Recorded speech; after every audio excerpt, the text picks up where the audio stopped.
안녕하세요. 김동섭입니다. 10월 5일 아침 시작하도록 하겠습니다. 오늘 새벽에 끝난 미국 시장은 전일에 이어서 급등 마감합니다. 이틀 연속 급등하는 모습인데요. 2020년 3월 이후로 최대폭 상승이었다고 하네요.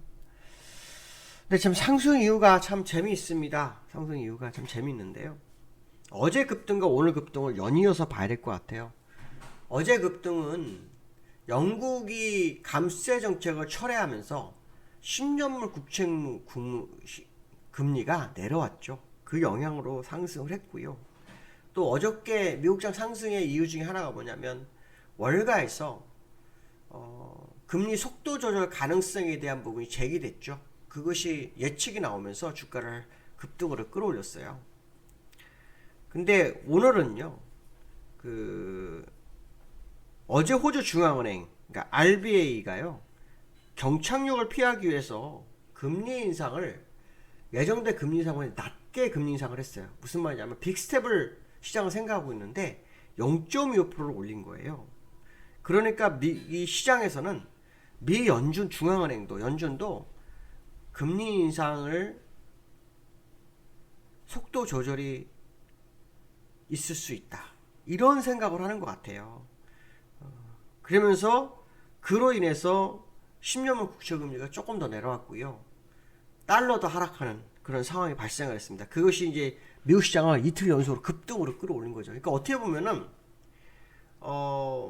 영국의 감세 정책을 철회하면서 시장을 좀 안정시키는 것 플러스 기대치에 대한 플러스거든요. 그거 외에는 없거든요. 그래서 시장에서는 뭐 연준도 같은 일을 할 수 있다라고 계속 반복하고 있어요. 어제 오늘. 그런데 실제로 연준 인사들은 얘기가 좀 달라요. 오늘 같은 경우는 필립 제퍼슨이라고 연준 이사는 연준이 직면한 가장 심각한 문제가 현재 인플레이션이라는 거죠. 그렇기 때문에 인플레이션 잡기 위해서는 시간이 걸릴 거다, 뭐 이런 얘기를 했고요. 샌프란시스코 연은 총재인 메리 데일리는 금리를 좀 더 올려야 한다, 이렇게 발언을 하고 있거든요. 근데 시장은 생뚱맞게도 금리 속도 조절론이 나옵니다. 연준이 시장에서 신뢰를 정말 많이 잃었구나 하는 생각이 드는 그런 모습이다라는 생각을 해야 될 것 같고요. 그리고 어제와 똑같이 유가는 또 급등을 합니다. 그래서 86불대까지 올라오는 그런 모습이 있거든요. 유가가 오른다는 것은 인플레이션은 좋지 않은 상황이죠. 그러면 지금은 사실 인플레이션을 잡힌 상태는 전혀 아니고요.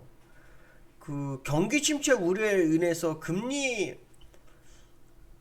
조절할 수 있다는 이 기대감이 주가를 끌어올린 거거든요.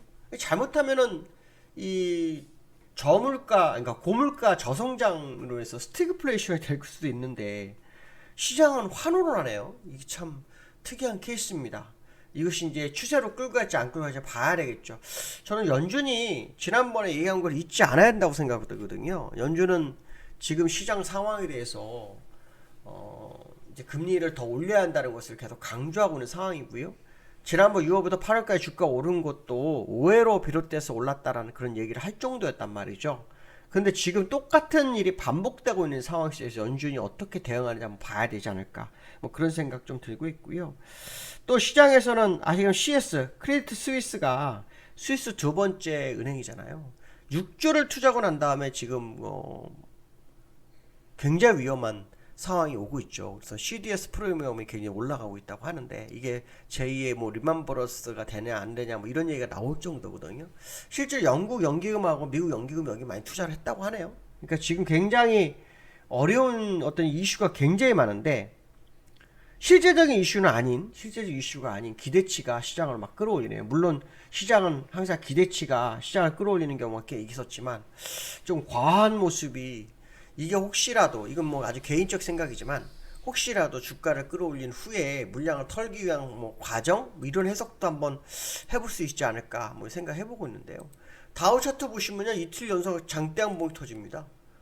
근데 갭상승이 나오면 장대 한봉이 터지면서 지난 6월 저점을 다시 회복하는 그런 모습이 좀 보이고 있고요. 그다음에 월봉으로는 65일 선에서 지지력에서 양봉이 나오는 그런 상황이고요. 이해가 안 되는 좀 부분이지만 어제 조금 더 지켜봐야 될 것 같고요. 나스닥도 65선까지 못 가지 허공에 떴죠. 나스닥도 허공에 떠 있어요. 이것도 좀 이해가 안 되는 부분이고요. 두 번 연속 양봉이 나오는 그런 상황이 됐습니다. 그래서 5일선 위로 올라오면서 시장의 방향성을 좀 보이고 있는데요. 솔직히 말하면은 지금 상황은 조금 부담스럽습니다. 왜냐면 해석이 좀 어렵죠. 우리가 어떤 큰 재료가 있어서 그 재료가 향후 방향성을 주겠구나, 뭐 이런 계산을 좀 해보게 되는데, 지금 상승은 사실 영국의 중앙은행 그 감세 철회도 사실 뭐 갑자기 생겼다가 며칠 만에 없어진 거라 그 의미가 없는 거거든요, 사실은.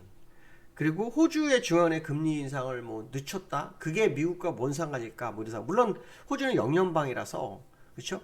호주도 공휴일이 퀸스 버스데이라 해서 영국 여왕 생일날 유일하게 하루 쉬거든요. 그래서 그런 것들을 좀 보면은 미국도 뭐 같은 계열이니까 그런 거 아니야? 뭐 이렇게 해석도 할 수 있지만, 제가 볼 때는 조금 무리수를 두고 있는 그런 상황이 아닐까 한번 생각을 한번 해보고 있고요.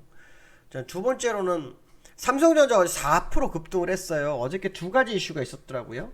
하나는 뭐냐면, 물론 뭐 시장 전체 뉴스는 뭐 증환기금에 대한 얘기도 이제 좀 이따 하겠지만, 삼성전자 ARM 인수, 그래서 소프트뱅크 손정희 회장이 일단 뭐 이재용 부회장과 뭐 만나겠다, 뭐 이런 얘기가 지금 나오고 있죠. 그거에 대한 부분. ARM은 아시겠지만은 그 반도체 설계 업체거든요.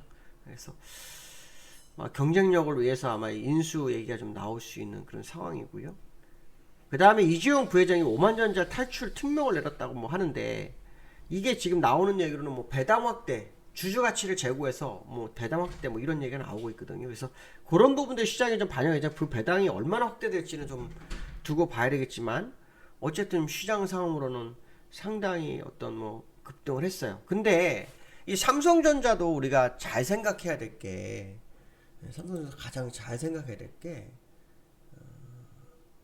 수급적으로 이게 조금 말이 안 되거든요.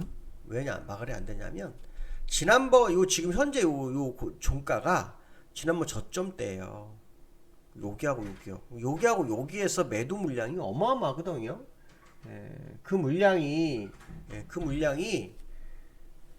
현재 단 한 400만 주 정도로, 약 400만 주 정도로 그 자리까지 왔단 말이에요. 그러면 그걸 매도를 외국인이 했었단 말이에요.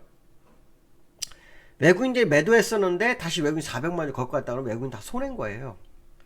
그러니까 지금 이 외국인은 어쩌면 진짜 외국인이 아닐 수도 있다는 거죠. 진짜 외국인이 아니고 가짜 외국인일 수도 있다는 생각이 드는 그런 상황이다, 이렇게 보시면 될 것 같고요. 어쨌든 요 삼성전자는 오늘도 한번 지켜볼 필요성이 있습니다. 외국인이 얼마나 추가 매수를 하는지 한번 지켜볼 필요성이 있다, 이 말씀 좀 드리고 싶고요.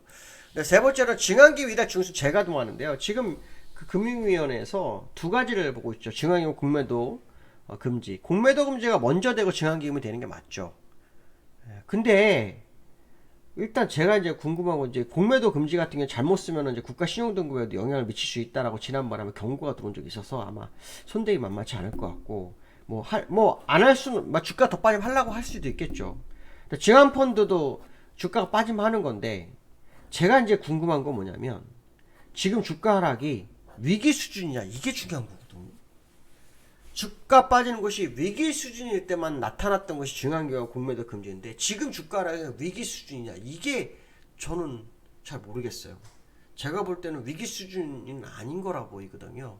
물론 고점에서 물량을 매수해서 손실 보신 입장에서는 그런 소리 하지 마, 이런 얘기 하시겠지만, 제가 말하는 위기 수준이라는 것은 뭐냐면, 시장 투자가들이 더 이상 투자하고 하고 싶은 마음이 아예 없어지는 그런 상황이 위기 수준이거든요.